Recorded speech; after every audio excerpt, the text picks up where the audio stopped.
we'll see y'all in the morning and continue our trip to New York. Oh, he was a good dog today. That was a long day in the truck. Long day. Today's video was sponsored by AFERY. Hi everyone, I hope y'all are doing great today. So we woke up at Meteor Crater Rest Stop. We crossed from Arizona into New Mexico, and we got so lucky to pull into our next overnight spot, and we missed what turned out to be a massive traffic jam that was right up ahead of us. And if it wasn't for Lefty picking out the overnight spot that he did, we would have been stuck in like an hour and a half of dead stop traffic on I-40.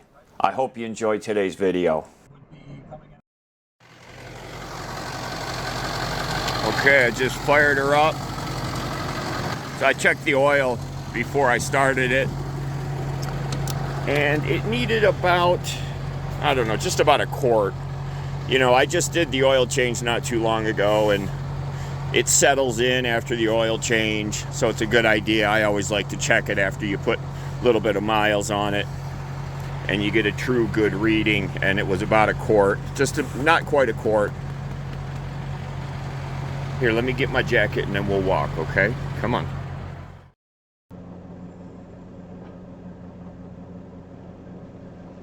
Scoot over. Come on. Over. Come on. Oh boy. That's a good boy. That's the one. Here we go.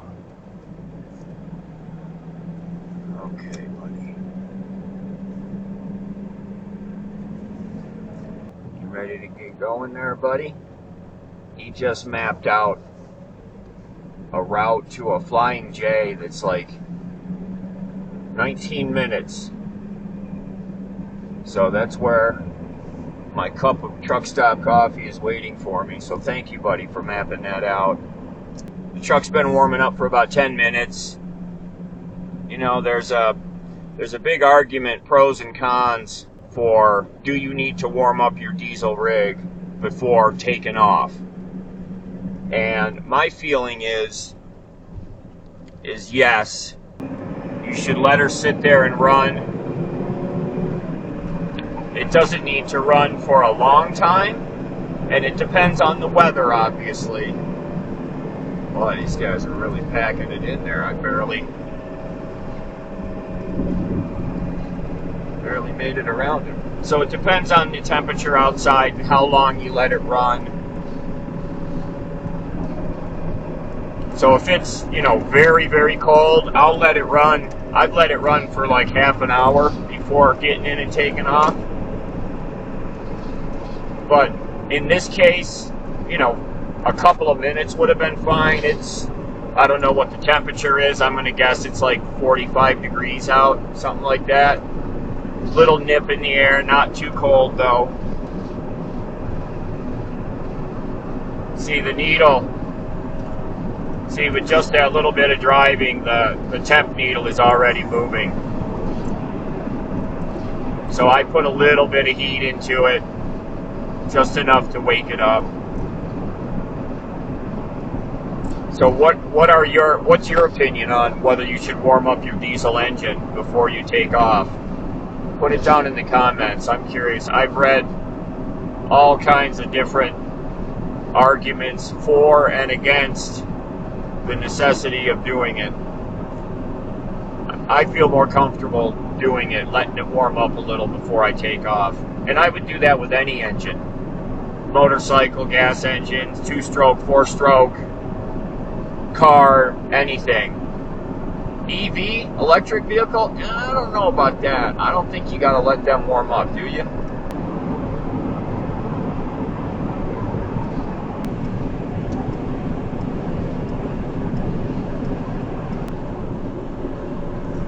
Some fuel, some coffee.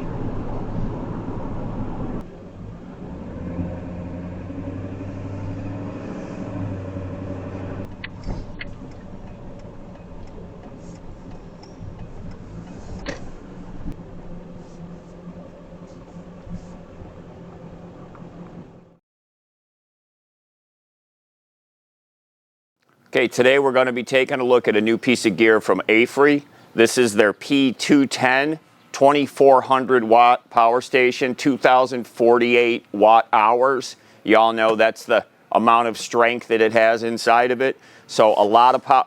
As soon as I wipe the spittle off of there that I just sprayed, I'm going to show you all the specs of this thing. 16 devices can be plugged in at one time. There's a lot going on here. You got a little secret compartment for storing goodies.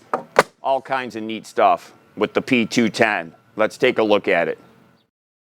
Now this thing does have a little bit of weight to it. It's a 48-pound device, but you can control it through a Bluetooth app on your phone, so you don't have to be moving it around to operate it. You can just pick your phone up, open up the app, see what's going on, and control it right from your phone. So obviously lithium phosphate batteries in here. You can recharge from 0 to 100% from AC wall outlet in 2 hours. If you combine solar and AC, you can go from 0 to 100 in 1.5 hours. And it can handle up to 500 watts maximum of solar input. It has an MPPT charge controller inside, and it can take 500 watts of solar power. And speaking of charging, there's 4 ways to charge this. Your regular wall outlet, it comes with that cable. You can use a solar input, it comes with that cable. You can plug it into your 12-volt car outlet, or you can do AC and solar combined. So those 4 different ways to charge the P210. Now, a feature this has that I like to see, I've talked about it before, this does act as a UPS battery backup, and it has a 10 millisecond switchover time, which is very fast. So if you have your PC or your CPAP machine plugged in here and you have a power failure, it switches right over to supplying power for your device, and that device will keep on running. It doesn't even know there's a power outage. 10 milliseconds is very fast. 20 milliseconds is more common. So 10 milliseconds is very fast. Good job, AFERY. Like a lot of these units, it does have an LED light up here. 3 different modes: constant, flashing, or an SOS flashing in case you're in trouble. Now, just like a lot of lithium battery powered devices, this has a battery management system, a BMS, and it keeps it safe. It keeps it from overcharging, undercharging, being over voltage. It keeps it from being drained too low. So a bunch of different problems that could arise. That BMS system, which is basically a little computer that's hooked up to the batteries in here, keeps this thing running safe, and it will protect it in case something goes wrong. It will shut it down before there's a problem. Now, if you do happen to have a problem with the P210, this comes with a 5-year warranty that you can extend to 7 years just by simply registering. You go to their website, you send them your order number, where you bought it, they confirm that, and now you've got 7-year warranty on this. And the P210 will give you over 4,000 charge cycles. If you charge to 85% every time, you get more charge cycles. The lithium batteries don't particularly like to go to 100%. You can do it, but if you only go to 85%, you get a longer life out of them. So this, charged to 85% every time, you'll get over 4,000 charge cycles. That's a lot of years of use. So real quick, I'm going to zoom in and show you all the plugs, the outputs, the inputs. We'll take a look at those. And I want to show you something that it comes with that I think is pretty interesting. Let's take a look at it. Okay, right here on the front, you've got your 12-volt, 10 amp, cigarette lighter style, 12-volt, 25 amp. That's really nice to see. That's a lot of amps. 2 barrel plugs, 12-volt, 3 amps for both of those. So this is your DC side. Down here, you've got quick charge USB-A, quick charge USB-A, 2 of them. They're quick charge 3.0. You've got PD 20 watt, PD 20 watt, PD 20 watt, and a PD 100 watt USB-Cs, 4 of those down there. So each of these sections gets turned on. So if you want to turn on the USB section, you hit this button. If you want to turn on this DC volt section, you hit that button right there. The light button is here, and the overall power switch is this nicely machined button up here that's actually pretty cool feeling. It's got a nice texture to it. Now let's take a look at the sides. We can see the inputs and outputs that are on the sides. So over on this side of the unit, you've got 2 cooling fans. That's really good to see, to keep the thing running cool. So 1100 watt max on the AC input. That's for when you plug it into your wall, your 120 volt at your house, and it will pull as many watts as it can from your house up to its maximum. For this XT90 input, 11.5 up to 50 volts with a 500 watt max. So your solar panels, that's where your solar panel input would go. So up to a 50 volt, 500 watt maximum for your solar panels. You can also plug in your 12 volt power supply in your car. That would also plug into here. And you've got your overload protection in case it resets itself. If that battery management system kicks in, you hit that to reset the machine and start it back up. Now over here on this side, 2 more cooling fans. So you've got fans that blow air in and fans that pull air out. So you're blowing air right across anything in there that's going to get warm. Really great to see. So under this panel, this is where you've got your 6 AC outputs. All of them are 3-prong, meaning they're grounded outputs. So you can plug in 6 AC devices, 2400 watt total pulling power. So if you've got a 1000 watt coffee maker and a 1400 watt microwave, you can run them both off of this at the same time up to that max of 2400 watts. And you turn on this section again with this button right here that turns on these AC output plugs. I want to talk about the little secret thing that this comes with that I thought was pretty interesting. Obviously, user manual, the instructions on how to extend your warranty to that 7 years in here for cables. Here's your solar panel, so you've got MC4 to your XT90, and then here's your standard wall plug. This plugs into the unit, that plugs into your wall. So these are 2 of your charging methods right here. And then here, I was really surprised to see this. This is actually a dust cover bag unit that goes over the power station when it's not in use. I've not seen this before.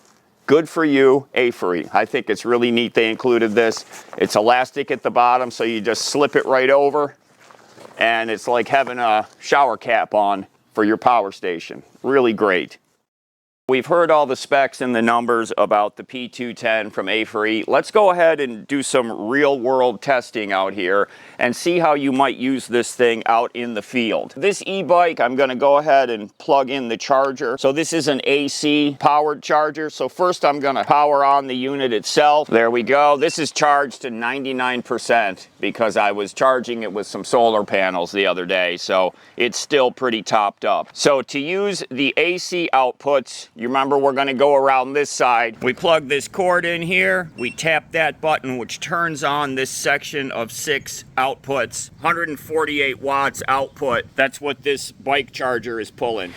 So we've got that running off the AC section of the machine, but I want to charge my phone. I'm going to plug it in down here to one of the USB-A Quick Charge 3, and then to turn on this section of the power station, I hit that button. My phone just showed that it is charging. So now I'm running AC for the bike off of here, and I'm running DC off the USB right here. Now let's go inside the rig and see how this thing might be utilized inside of a traditional RV. Okay, so outside in the RV here, I have a couple of high wattage devices that we're going to plug into the Aphery P210. Make sure that it can handle these larger wattage devices. This boiling kettle right here pulls quite a lot of power. We're going to open up our flap. We're going to plug it in here to one of the 6 AC ports, and then we're going to turn on the kettle. And there it goes, 1500 watts. That kettle is pulling to boil water. I only put about that much in it. It's already starting to boil. So this is saying that it could run that kettle 1500 watts for 67 minutes. Obviously, it only takes a couple of minutes, if that, to boil the water. So no problem running that kettle. 1471 watts to be exact. Let's say that while we're doing that, we also want to charge one of our flashlights. We're going to click the kettle back on, and we're going to plug this in again to one of the USB-A 3.0. We're going to turn on the USB section. That's showing a red glow, which means this light is charging. Everything no problem. Running very smooth. The fans haven't kicked on, so it's not even getting hot. That just clicked off. That means the water fully boiled. You can see the steam coming out of it. So let's try another high wattage device here. This is something that a lot of people carry in their rigs. This is an air fryer. A lot of people carry these. So let's plug it in to the AC section. We're going to power on the AC section, and I'm going to turn this air fryer on. That pulls about 1100 watts. Well, I'm sorry, about 950. No problem running that. The readout is telling us that it could run that for 2 hours at 950 watts, but we all know that air fryers, they cycle on and off as needed. So it's on a heat cycle right now, then the heating element turns off and it just blows the fan and the wattage drops down to like 30 watts. So that 2 hours is actually more like probably 6 hours it could run that air fryer. So that's a 950 watt air fryer. It's running it without any problem. All right, the last thing I want to try is this giant microwave. This thing pulls about 16 or 1700 watts. So we're going to plug this in to the P210 and watch it do its work. Flip open the AC panel, plug it in, hit the on button, and I'm just going to hit 30 seconds. And there it goes. Let's see how much power. 1535 watts. Running just fine. Still, the fans have not come on the P210. 1545. It's running it without any problem. And it'll run it for 62 minutes. So if you're cooking something in the microwave for 62 minutes, you should rethink your cooking habits. So I just did 30 seconds. So the P210 is running all of my highest wattage devices. I'm impressed with it. At 2500 watts, it should run even larger units than what I have here. But these are my biggest power draw items that I have. Good job, AFERY. So that's it for the AFERY P210 2400 watt power station. Look down in the video description for links, discount code, special running right now. Take advantage of that. It brings the price on this down to a very reasonable cost for a device that gives you this many features. You can run 16 things at once off of this.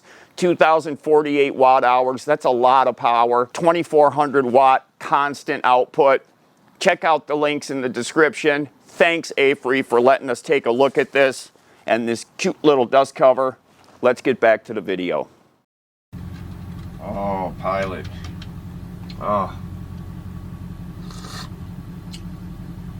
Oh my gosh. Oh, I love my truck stop coffee. I did it in the machine there that grinds it up and brews it right for you. You know, they got options. You can use the one that they make. You know, it's got the big giant urn and they brew it up there, and those are good too. I think the next one I do, I'm going to try that. Oh my goodness. Oh, that's so good. I topped up the tank. Tom, thank you. This is the other gas card. I'm going to have to check the balance tonight when we're sitting still. We're topped up right now. The last Pilot that we stopped at, they had that biodiesel. And excuse me, I'm talking to the folks, and I don't. Are you serious? So as I was saying, bro, what are you telling me? Is there something you want? Do you want to go outside and take a little walk? Huh? And then come back in and get your snacks?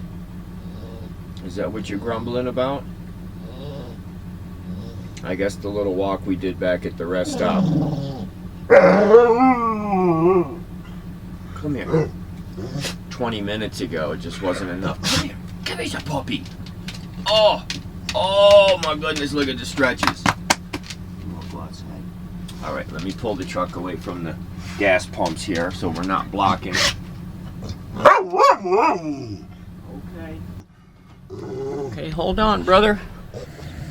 Okay, there is a massive vehicle here that I'm going to show you. I don't want to put the camera on it for too long, but holy cannoli. I have never seen, it's like one of the Unimog or something like that. I can tell the whole top raises up. You can see the tracks and how it fits together, and it's incredible. It's absolutely incredible. Wow. Oh, I like their rigging they have back here. That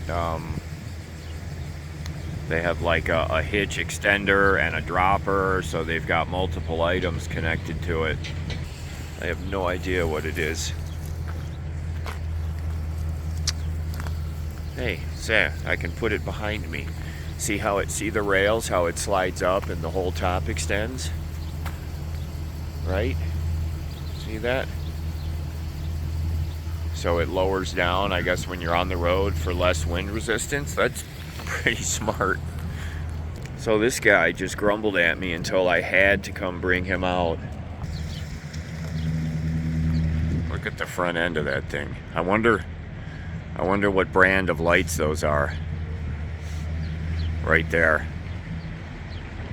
Is that a KW in between them? Kenworth? Is it? I hate to be gawking on their vehicle, but this thing is amazing. Absolutely amazing. And that rack, look at that rack that's custom built on there. This must be all custom, but man, it's absolutely beautiful. Oh, look at the step right there. That's a beautiful rig.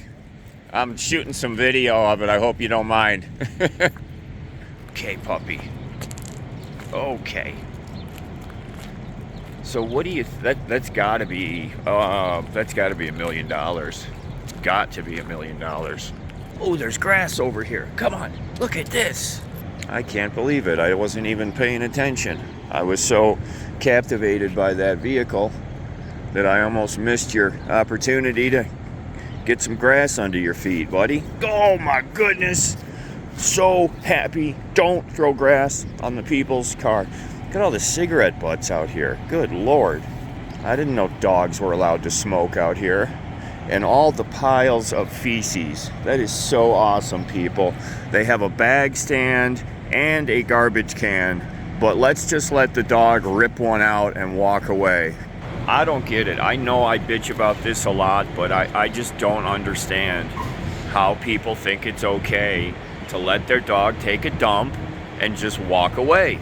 It's unsanitary, it's inconsiderate, it makes the place look terrible. This would be an otherwise really, really nice area to walk the dogs, but they've ruined it by just letting them crap all over the place. I gotta pause video. Yeah, I was talking to y'all, and I smelled, all of a sudden I smelled, because I didn't see Lefty doing that, but I got a whiff of it and turned around, and he was doing his rooster tails, so I knew what had just happened, and sure enough, so I got him cleaned up, because that's the right thing to do. That's the right thing to do. Clean up after your animal. Well, that's my rant. Come on, buddy, we got to get going. We just can't stand around here, because actually we're standing on the corner in Winslow, Arizona right now as we speak. That's exactly where we are. Man, they should write a song about this. Come on, puppy. Come on, let's go. Come on. There's a lot of rigs parked here. Holy smokes, this is very busy. Very busy. And, you know, I've spent overnights at truck stops like this before.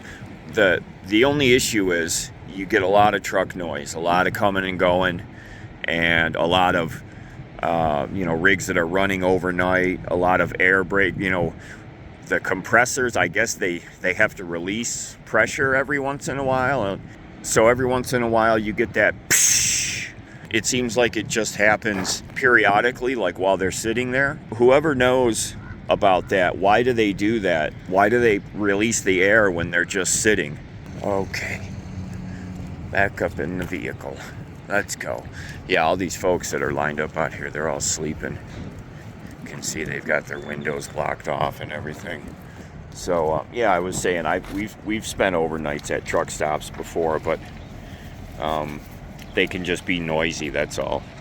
So this morning I recolored my keys. You know, I have two keys. One of them is for the side door, and then the other key is for all of the cabinets. And they look very similar. And there's nothing worse than I got my hands full and I come over here to the door and boom, I put in the wrong key, right? It's happened a bazillion times. So a while back I said, hey, let me color one of the keys. And so I did it with a Sharpie, and then it wore off. And so lately I've been using the wrong key again. So I got my Sharpie out this morning and I recolored my main door key so that I know, so you can tell the difference, right? But it'll wear off again, so I need something better. What do y'all do for key coding, you know, when you've got similar keys but you need one to stand out from the other? What do y'all do for that? I'd like to hear your idea, something that's like pretty permanent, you know. Up, up, up. Let's go. Come on, up. There you go. Okay, he is in position. So I've got a problem that reared its head here recently. You know, this is hooked up to my amplifiers that are in the cabinet, my power cabinet back here. Been that way forever. And then it powers these speakers that are up here and that one. So when I'm driving, I can listen to podcasts and all that. Well, something went haywire with this system. All I'm getting is the subwoofer, and then suddenly the speakers will just crack, make this crazy noise, but never playing the audio correctly.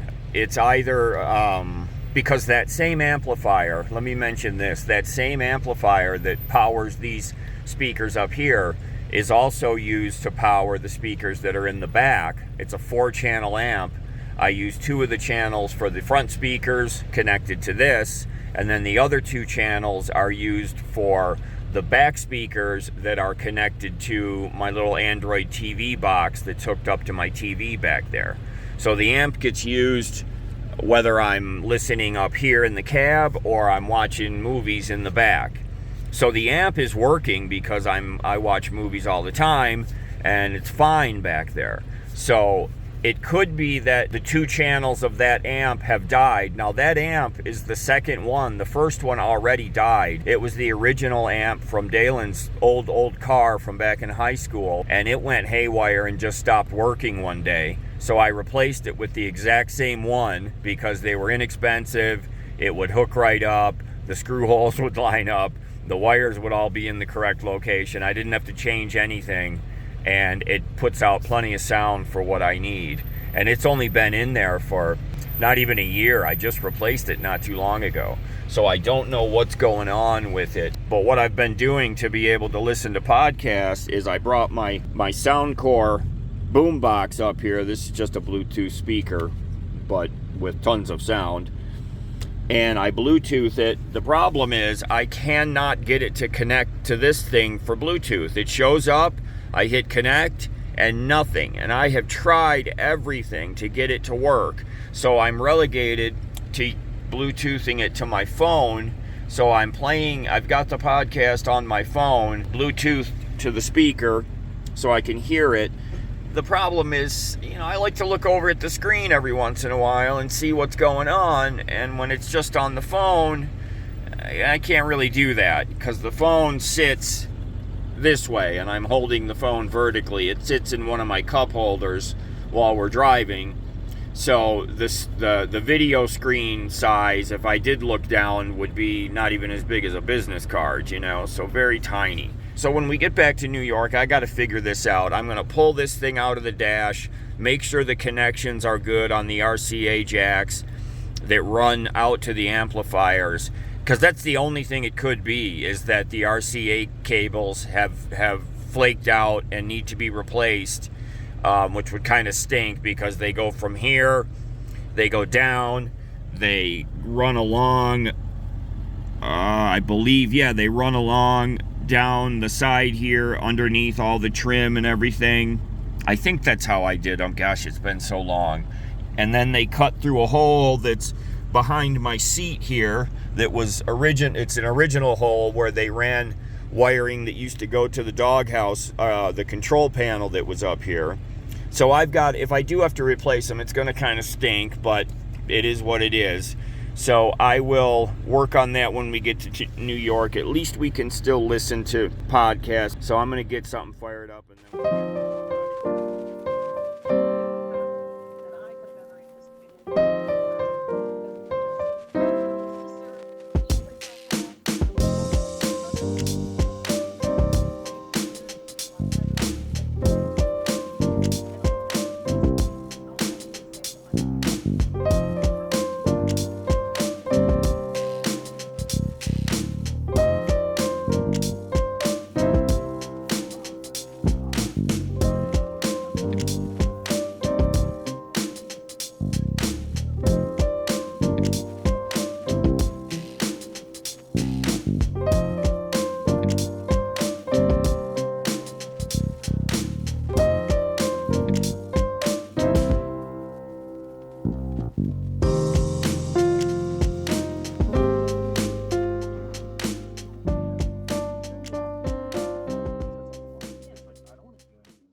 Well, I just noticed we have a failure here on the rig.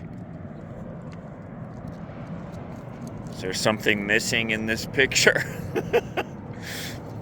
The cover for my cornering light is gone. And if I had to guess, it's just because it's a big Chinese piece of crap and it fell apart. So these cornering lights and these headlights were a kit that I put on 6 years ago. And then the cornering lights I had to replace because one of them was falling apart. So like if you look at this side, you can see how much newer this looks than the piece of crap headlight because I had to replace these because they were coming apart.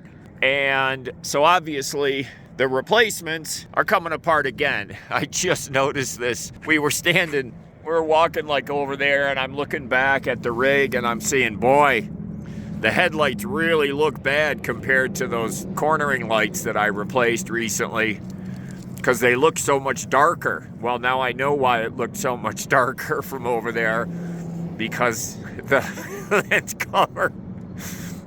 cover is gone. So I've got an idea on what I'm gonna do about these piece of crap headlights because if I replace them with another set, they're just gonna do the same thing. You can see how terrible the plastic looks. They are not polishable. They're just cheap, really bad UV burned plastic. And they're actually, like this one, really badly. You can see the cracking, the crazing in the plastic. So there's no polishing these. They're just headed for the garbage can. Now these do have daytime running lights. I don't know if you can see it. There's 1, 2, 3. There's 6 LEDs in there and those are wired up. So when the truck is running, when the ignition's on, I have strip of 6 LEDs that are daytime running lights, you know. And yes, they do work and they do provide a little bit of light, but they're not like dramatically bright daytime running lights. There you can see them in there. So I have an idea on how to make better my headlight cornering light. And it's not going to involve these cheap crap things again because I've just had enough of them. And they produce terrible lighting. Even when they were new, they produced terrible lighting. Just the design and the reflective cone in there, it's just not good. They looked great when I first installed them. They definitely looked really cool. And You know, I was seduced by the look, but the performance was never good. And obviously the quality was never good. So y'all remember this rest stop. We've stopped here many times. This guy just keeps trying to go. Oh, we've already walked all around. He just does not want to get back in the rig. It's only 9 in the morning. We got a long day ahead of us. So I don't blame you. Come here. No, you are not going down that way. We got to get back on the road. We're on our way to Grandma's. Hey, you know we're going to go see Grandma and your Dalen.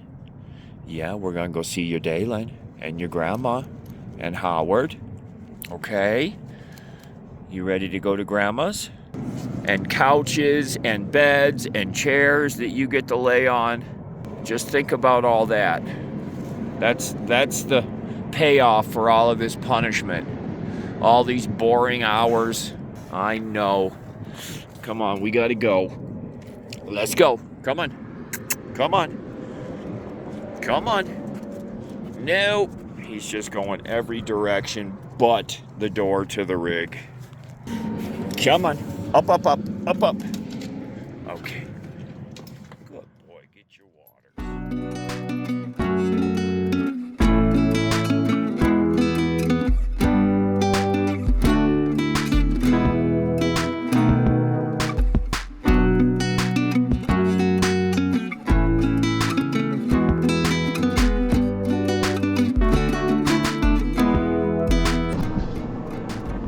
I wish it would stay this smooth all the time. The only downside is it can put you to sleep. It's so smooth.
Get some fuel.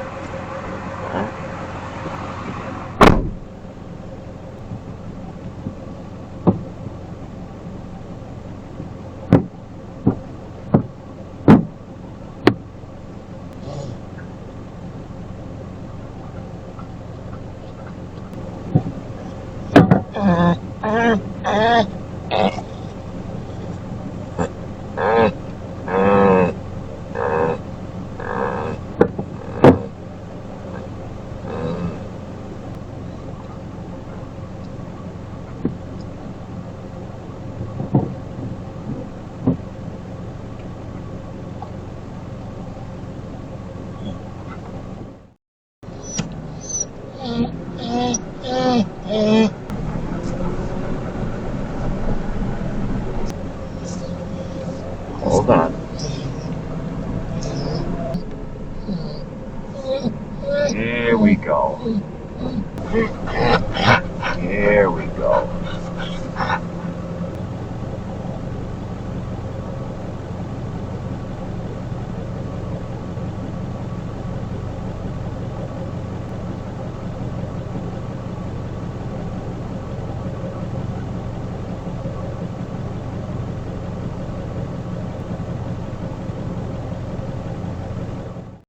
We are pulled over at a pilot.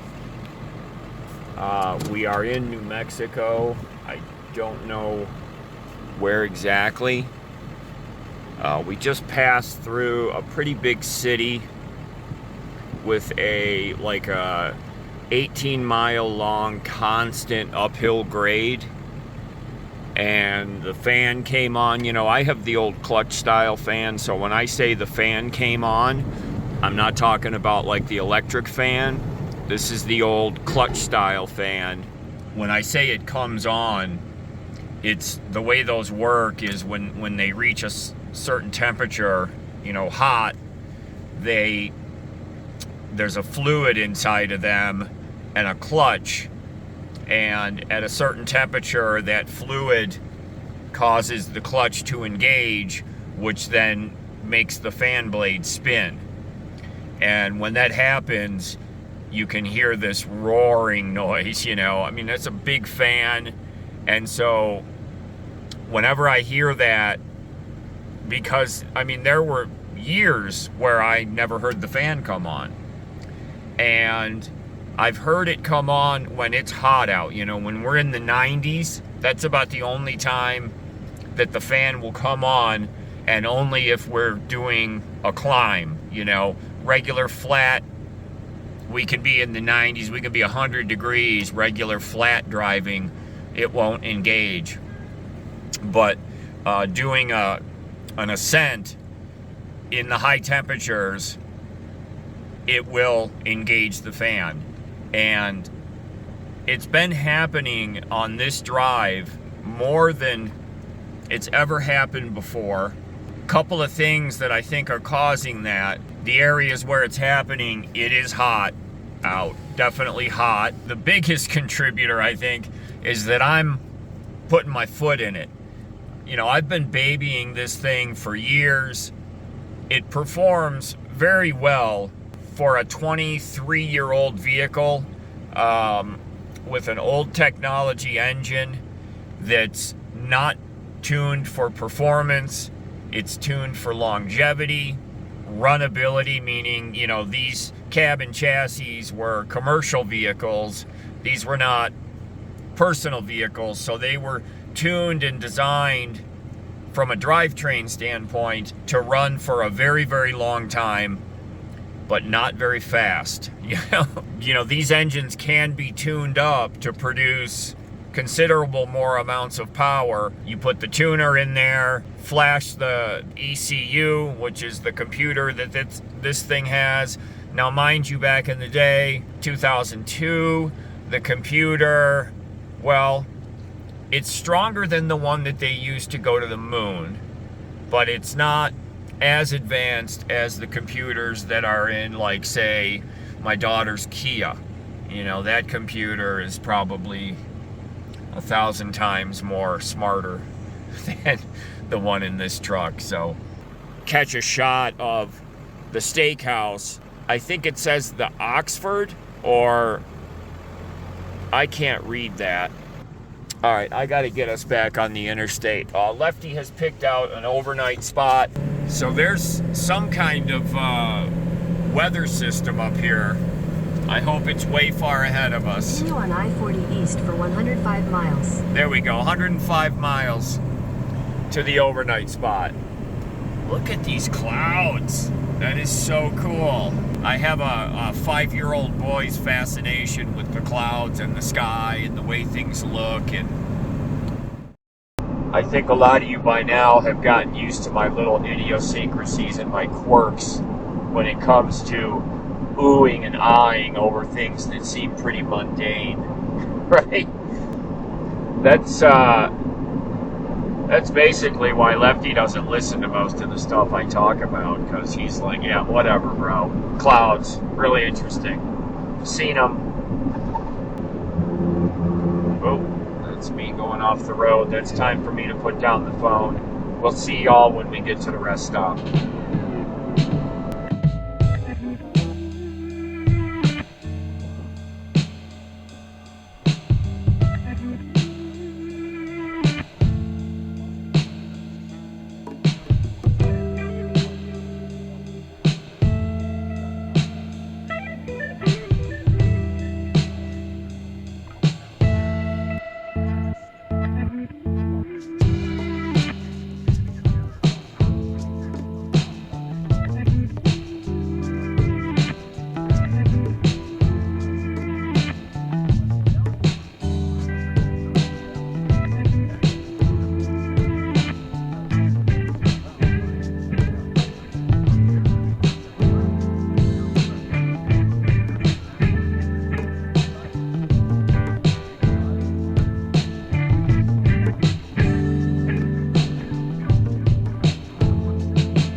Hold on.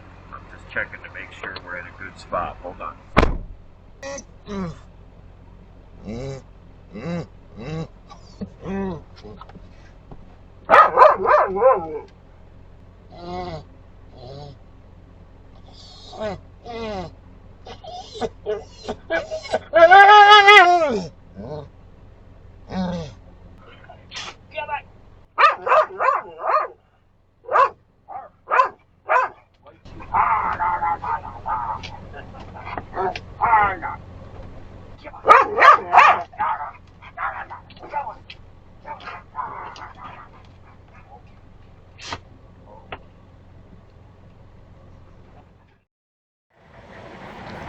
we have found a place to stop for the night. So we were aiming for another rest stop. It was about another 60 miles. Leave it. There's so many piles of dog crap around here. Don't get me started, right? So we had 60 miles to go. We were doing a steady 65 miles an hour, so a little less than an hour of driving. And then up pops on Google Maps, there was an accident on I-40 eastbound, and it was adding a 21-minute delay. So our hour-long drive was now an hour and 20 minutes long. And so there was an alternate route where you could get off the interstate, kind of go perpendicular, then get on another road, which kind of paralleled, and it said it was going to save 7 minutes to do that. And it's always risky getting off on those side road detours that Google Maps brings up, because sometimes they're dirt roads. I mean, they've sent us down some crazy paths before. So I was actually going to do that, and then boom, we pass a sign that says rest area 2 miles. And the turnoff for that detour was 6 miles. So we were going to hit the rest stop before we got to the detour turnoff. And so I said, okay, well, let me look at this rest stop. And I know this rest stop. We've stayed here 2 or 3 times. And so I said, heck yeah. So I pulled off so we don't have to go through the backup from the traffic accident up ahead. But we have been kind of driving into this storm system, and somewhere there's rain around here. I can kind of smell it, but you can see it's hit and miss, but it's kind of passing over us right now. So it may rain on us here a little bit. It'll actually kind of be good. It'll rinse the bike off. The bike got really, let me put it this way, it's carrying probably 2 pounds of Utah dust and dirt from coming out of the campsite in Utah. The red dust, you know, the bike looked pretty good when I loaded it, but it's looking pretty rough now. But so rain wouldn't do us. What are you doing? Rain wouldn't be so bad. So I'm just letting this guy wander around. There's a lot of ant holes around here, so I'm watching to make sure that we don't get some bad ants. And I'm always looking for snakes too. Come here. Because snakes are out this time of year for sure. So, you know, a lot of the rest stops around here have signs that say, warning, poisonous snakes and insects in the area, please be aware. So we've parked right here before, right? I remember specifically because I had a really bad stomach ache and I almost vomited for some reason that year. We pulled in here and I was really ill feeling. And after a while it subsided and I felt okay. But so I always remember this rest stop because of that one time when I was ill. But we pulled in there. I shimmied back and forth a couple times. I used my phone level app and we are pretty level. Of course the back end is raised up and I like it like that. I could have turned around and parked the other direction, but it probably would have leveled us, and I like to have my head up higher than my feet when I'm laying in the bed. Boy, the wind from this storm that's coming through, it feels really good though. I mean, it's probably 75 degrees, but the breeze is getting kind of cooler and cooler as this weather front comes through. And I am starving, so I'm gonna jump inside and get something to eat. And this guy, he is just gonna battle me the whole way. Come on, I gotta get some lunch. Come on, I gotta get lunch. Come on, come on. I gotta get some lunch. Come on, buddy. You have got to see this lazy dog.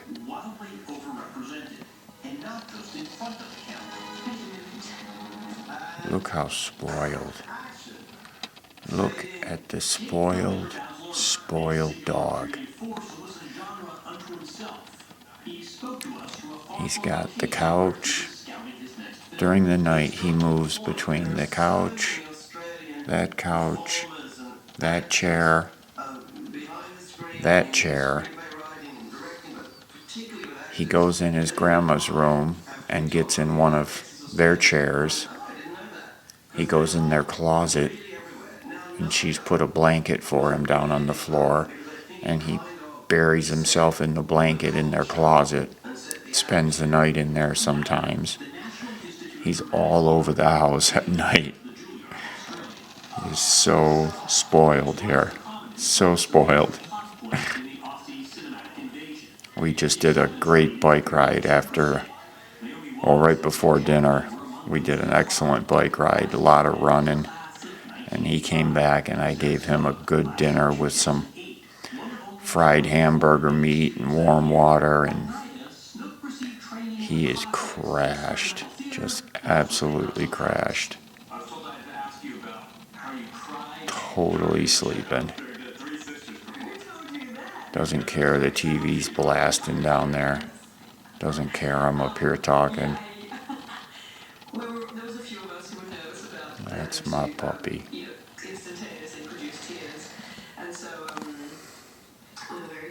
Thank you all for being here with us today and watching the travel video. I hope you enjoyed that. We are inside because we're in the middle of a sweltering heat wave here in western New York. It is brutally humid and hot outside the last few days. There's no way I'm doing anything outside, so I've been in here on the computer all day putting videos together for y'all. Thanks for being here. I've already seen some wish list items show up, so thank you to those of you that jumped on the wish list. I really appreciate that. I'll show those in an upcoming video as soon as I open up the packages and see what's in there. Everyone take care, be safe. We'll see y'all again really soon.